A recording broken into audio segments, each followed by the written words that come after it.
I'm Aruna, guys. Good morning, all. Today is గురువారం guys. ఈరోజు శనగల కూర చేస్తున్నా గైస్. శనగలు మొన్న వరలక్ష్మి వ్రతంకి చేసాం కదా గైస్, అవి సగము ఉడకబెట్టాను, ఇంకొంచెం సగం అలాగే ఉన్నాయి. ఈరోజు ఇంకా పూరి శనగల కూర ఎమాంగ్ విత్ శనగల కూర పూరి గైస్. పూరికి ఇది కాంబినేషన్ బాగుంటుంది కదా. నైట్ డిన్నర్లోకి ఎట్లా చపాతీ చేసుకుంటాం మేము. ఇది ఒకటే కర్రీ చేస్తున్నా గైస్. ఈరోజు గురువారం కదా, చాలా వర్క్ ఉంటుంది, పూజ అదంతా క్లీన్ చేయాలి కదా. ఇది ఇట్లా శనగల కూర చేస్తున్నా గైస్.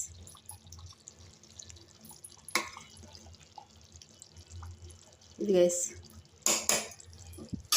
శనగలు కొంచెం గ్రైండ్ చేసుకోవాలి గైస్. కొంచెం పేస్ట్ లాగా వేస్తే చాలా బాగుంటుంది. గ్రేవీ చిక్కగా వచ్చి మంచిగా ఉంటుంది. అన్ని శనగలు అంటే తినలేరు కదా, కొన్ని శనగలు వేసుకోవాలి. సగం కంటే కొంచెం ఎక్కువ శనగలు అందులో వేసి మిగతావి గ్రైండ్ చేసుకొని పేస్ట్ వేసుకోవాలి గైస్, బాగుంటుంది. టమాటా పచ్చి కొబ్బరి కూడా గ్రైండ్ చేసి వేసాను గైస్. గరం మసాలా, జీరా పౌడరు, కొంచెం చింతపండు రసం వేసుకుంటే వేసుకోవచ్చు. నేను గుజ్జు చేసి పెడతాను కదా గైస్ చింతపండుది, అది కొంచెం వేసాను. తాలింపులో ఆనియన్స్, పచ్చిమిర్చి, కరివేపాకు వేయాలి గైస్.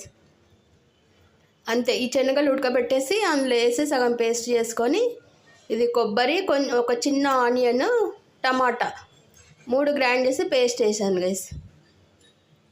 గరం మసాలా, కొంచెం షుగర్ వేసుకోవాలి, టేస్ట్ బాగుంటుంది అనమాట.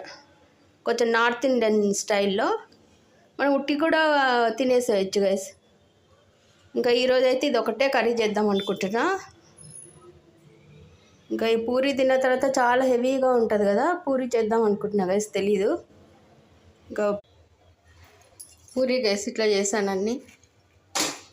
చాలా టైం అవుతుంది, ఇంకా పూజ అవన్నీ అయ్యేసరికి చాలా అయిందని ఇట్లా ఒకటేసారి తాళి చేసి ఇట్లా కట్ చేశాను గైస్ నైఫ్తోని.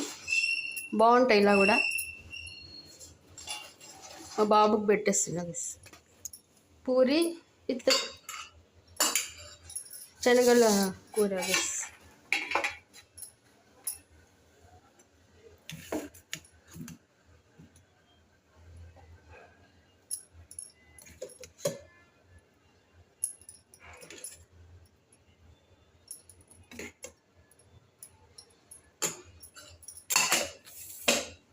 ఇదే గైస్ టుడే అవర్ బ్రేక్ఫాస్ట్. ఇట్లా చేసేస్తే తొందరగా అయిపోతాయి గైస్.